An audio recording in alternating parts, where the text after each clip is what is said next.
नमस्कार दोस्तों, मैं दीप्ति पांडे अपने यूट्यूब चैनल कोरे सपने पर आप सबका स्वागत करती हूँ। और बच्चों, आज मैं आपसे स्पेशली बात करने आई हूँ कि ये जो पेन, कॉपी, पेंसिल, किताबें, ये जो हमारे बचपन का खिलौना थी, हमें सबसे ज़्यादा प्रिय थी। आखिर बच्चे क्या वजह है कि इनसे दूर भाग रहे हैं? वो बच्चे जो हाई स्कूल, इंटर में अच्छे अच्छे नंबर लेके पास हुए हैं, 90, 95, 85 इस तरह से पास हुए हैं। आखिर ऐसी क्या वजह है कि वो बच्चे कोटा पढ़ने के लिए जाते हैं या किसी भी बड़े सिटी में जाते हैं, तो वहाँ जाके खबर आती है कि इस बच्चे ने सुसाइड कर लिया।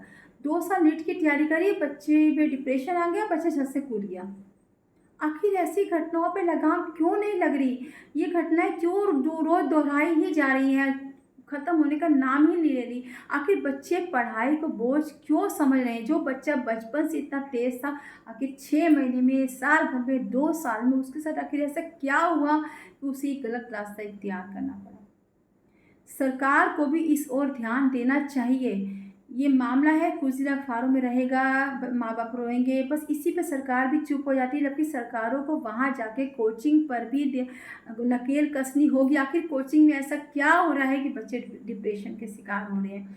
ये बच्चे जो अपनी केवल पढ़ाई पे ध्यान देते थे, ये बच्चे मंदिरों में जा के भगवान के सामने चिट्ठी लिख रहे हैं। अपना दुःख जो माँ-बाप से उन्हें कहना चाहिए, वो भगवान से कह रहे हैं, बस चिट्ठियाँ लिख रहे हैं, रोज़ न्यूज़ में दिखा रहा है। आखिर बच्चे के अंदर कहीं न कहीं ये सब चल रहा है, बच्चे कहीं को खुद को अकेला महसूस कर रहे हैं। यदि माँ-बाप में कैपेसिटी है कि वो बच्चे को बाहर भेज रहे हैं, तो माँ-बाप में इतना गट्स भी होना चाहिए कि हफ़्ते में चाहे 1 महीने में हम जाके बच्चे को चेक करें कि बच्चा वहाँ जाके क्या कर रहा है, किस मनोदशा में रह रहा है, किस सिचुएशन में वो रह रहा है, उसका खान-पान, रहन-सहन, दोस्ती सब कैसी चल रही है। आखिर मेरा बच्चा परेशान क्यों हुआ?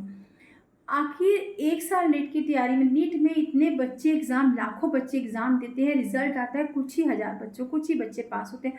तो क्या जिन बच्चों का नाम नहीं आया वो बच्चे बुद्धू हैं? नहीं, लेकिन बच्चों के मन में ऐसा भर दिया जाता है, या गाँव के लोग या आस-पास के लोग कहने लगते हैं तुम्हारा बच्चा तो कुछ कर ही नहीं पाया, और माता-पिता इसी में अपने बच्चों को डाँट देते हैं, डपट देते हैं, बच्चा वही बात का बुरा मान जाता है, या जो भी समझ लीजिए, उसके मन में ऐसा आता है कि वो सुसाइड का रास्ता ही उसे वही दिखता है कि मैं सुसाइड ही करूँ, इस दुनिया से मेरा छुटकारा हो जाए।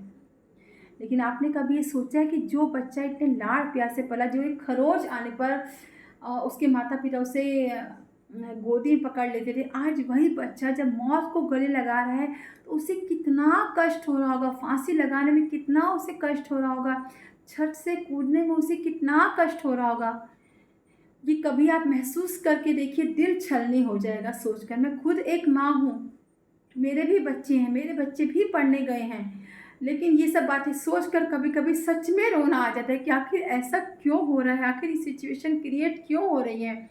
सरकार जो जितना ध्यान दे रही है मंदिरों पर, मस्जिदों पर ध्यान दे रही है, इंडस्ट्रीज़ पर ध्यान दे रही है, सरकार को इस ओर भी ध्यान देना होगा कि बच्चे जो हमारे भावी समाज की नींव हैं, आखिर ये ऐसा क्यों कर रहे हैं? एक तरफ हम चाँद पे जाने की बात कर रहे हैं, हम सूरज पर भी जा रहे हैं, लेकिन हमारे बच्चे ये धरती पर रहकर ऐसा कदम उठा रहे हैं कि उन्हें कोई ऑप्शन बच ही नहीं रहा।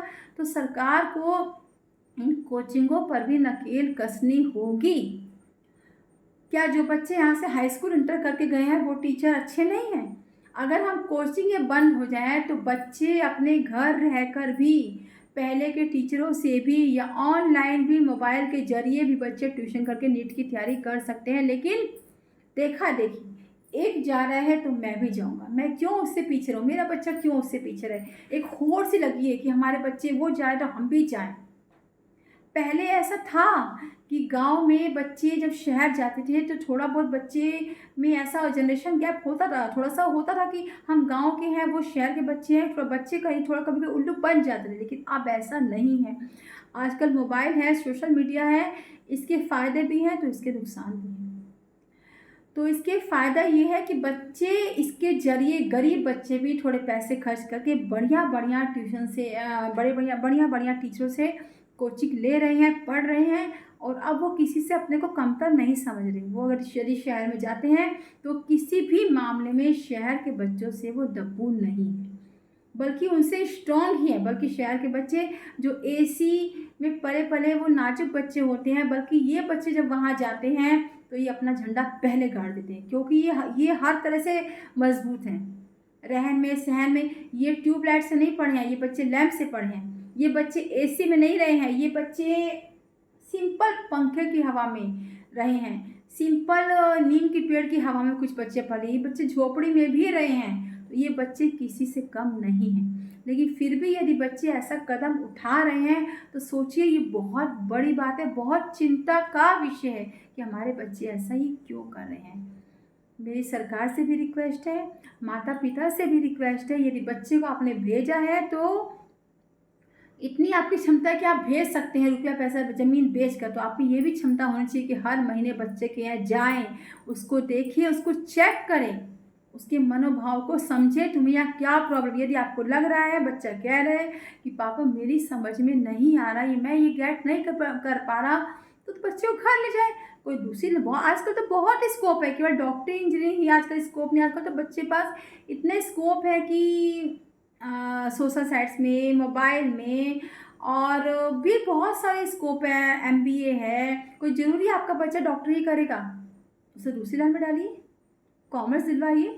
यदि मैथ पे कमजोर है, आर्ट दिलवाइए। आर्ट के बच्चे आईएएस पीसीएस नहीं निकाल रहे, ऐसा कुछ तो नहीं है। कोई सब्जेक्ट कमज़ोर नहीं है, कोई बच्चा कमज़ोर नहीं है, लेकिन सब बच्चे टॉपर भी नहीं है, ये आपको समझना चाहिए। हमारी पांचों उंगलियां बराबर नहीं हैं, तो हमारे बच्चे बराबर कैसे हो सकते हैं।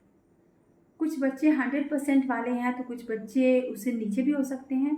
तो हम कैसे किसी बच्चे की कंपेयर अपने बच्चे से कर सकते हैं? पॉसिबल है? हमारे 2 बच्चे हैं, मैं दोनों बच्चे एक जैसे नहीं हैं, है ही नहीं। घर के सदस्य भी एक जैसे नहीं है, और ना हम किसी को अपने जैसा बना सकते।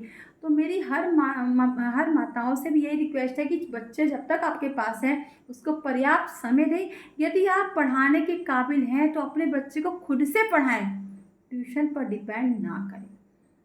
जब आपको लगेगा कि मैम मैं नहीं पढ़ा सकती, तब उस बच्चे को ट्यूशन लगा, उसको सेल्फ स्टडी के लिए समय दें। वो तो नीट करने वाले, इंजीनियरिंग करने बच्चे तो वो तो खुद ही तेज होते हैं, उनका दिमाग तो खुद ही शार्प होता है, वो अपने सपनों के लिए कुछ भी कर सकते हैं। तो प्लीज़ यदि बच्चे को अपने से दूर भेज रहे हैं तो उसकी हर पल पल की जानकारी उससे लीजिए। उसे ये टॉर्चर मत करिए कि बेटा तुम नहीं आओगे तो तुम्हारा क्या होगा। ये बातें उसके दिमाग में, यदि वो जीवित रहेगा तो वो कुछ भी कर लेगा, लेकिन जब उसकी जान ही नहीं रहेगी, वो जीवित ही नहीं रहेगा, तो क्या करेगा। और आपके बूढ़े कंधों पर, जो आपने कभी सोचा भी नहीं होगा, उसके जनाजे का बोझ उठाएंगे। ये हमारी कल्पना ही करना हमारी हमारी रूह को झकझोर देता है।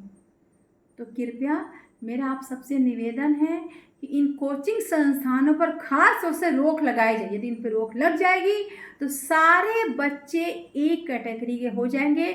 वो जैसे पढ़ेंगे खुद से पढ़ेंगे, उसके बाद कंपटीशन उनके सामने तैयार खड़ा है। आएंगे तो ठीक है, नहीं आएंगे तो कोई इन पर डिप्रेशन नहीं है, हम कोई भी लाइन चूज़ कर सकते हैं। लेकिन होशियार बच्चों से, बहुत तेज बच्चों से कंपेयर करना ये गलत है। कोई बच्चा बुद्धू नहीं है, कोई बच्चा बहुत चालाक भी नहीं है। इस बात को हमें समझना होगा और हमें अपने बच्चे पर खास तौर से ध्यान देना होगा कि वो किसी भी तरह से ऐसा गलत काम वो सोचे भी ना। उसकी काउंसलिंग करवाइए, हर जगह से उसका पता करवाइए, उसको मोटिवेट करिए फ़ोन करके, बेटा नंबर ही सफलता की गारंटी नहीं है, तुम कुछ और भी गेट कर सकते हो। अब मैं अपनी वाणी को विराम देती हूँ। धन्यवाद।